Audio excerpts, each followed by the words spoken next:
11월 14일 아침 말씀과 함께하는 하나님의 행복의 소리. 이 시간 에스라 9장 9절에서 15절까지의 말씀을 가지고 라운드 큐티 시작하도록 하겠습니다.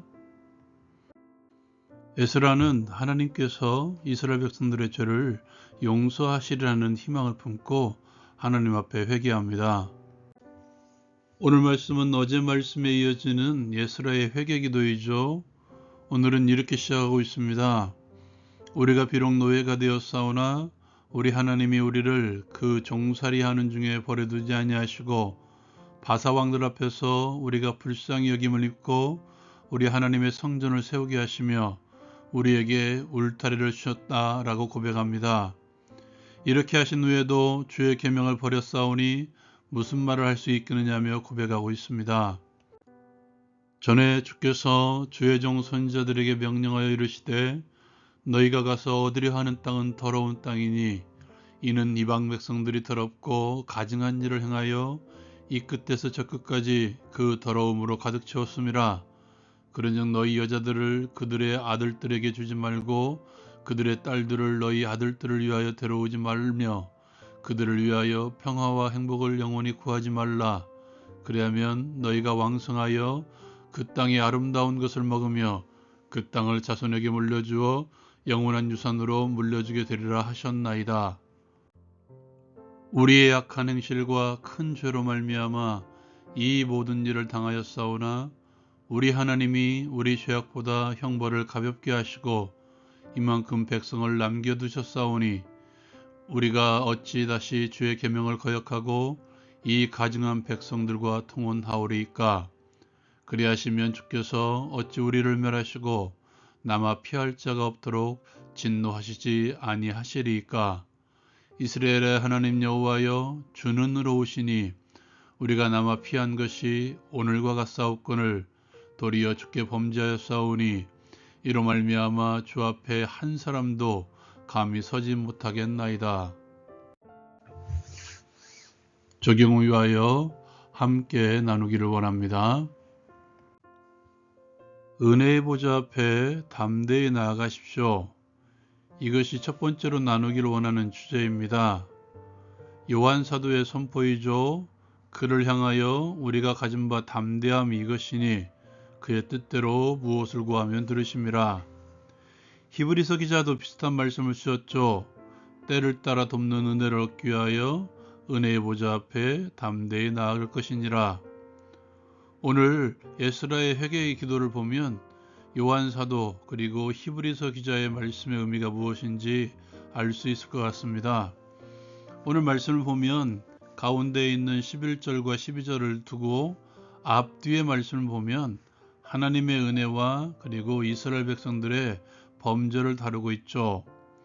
바벨론의 노예에서 다시 예루살렘으로 오게 하셔서 살게 하시고 성전을 짓도록 하시고 울타리를 주셨음에도 불구하고 다시 주의 계명을 버린 이스라엘 백성들, 이것이 앞부분의 내용입니다. 뒷부분의 흐름도 마찬가지죠. 악한 행실로 인하여 포로로 끌려가게 하셨지만 다시 하나님의 백성을 남겨두셔서 그의 백성으로 살게 하신 하나님의 은혜, 그럼에도 불구하고 이방 백성들과 통혼함으로 더럽힌 이스라엘 백성들, 우리가 어찌 주 앞에 설 수 있겠습니까? 이것이 에스라의 회개의 기도입니다. 여러분, 그렇다면 이 고백 속에 담겨진 에스라의 마음은 어떤 마음이겠습니까? 다시 포로로 끌려가게 하셔서 정신 차리게 하옵소서, 이 마음일까요? 그 반대가 아닐까요? 범죄에도 불구하고 은혜를 베푸신 하나님의 은혜, 큰 범죄에도 불구하고 가볍게 심판하신 하나님의 은혜, 다시 그 은혜를 기대하는 마음으로 기도한 것이 아닐까요? 히브리서 기자도 담대히 은혜의 보좌 앞으로 나아가고 또한 요한 사도도 그를 향하여 가진 담대함, 그것이 의미하는 바가 무엇일까요? 저는 개인적으로 두 가지 의미가 있다고 생각합니다.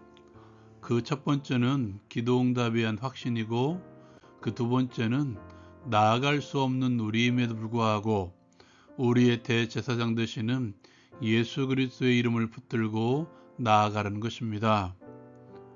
하나님의 원수였던 우리를 그리스도의 십자가의 피로 용서하신 하나님, 바울 사도는 이렇게 말하죠.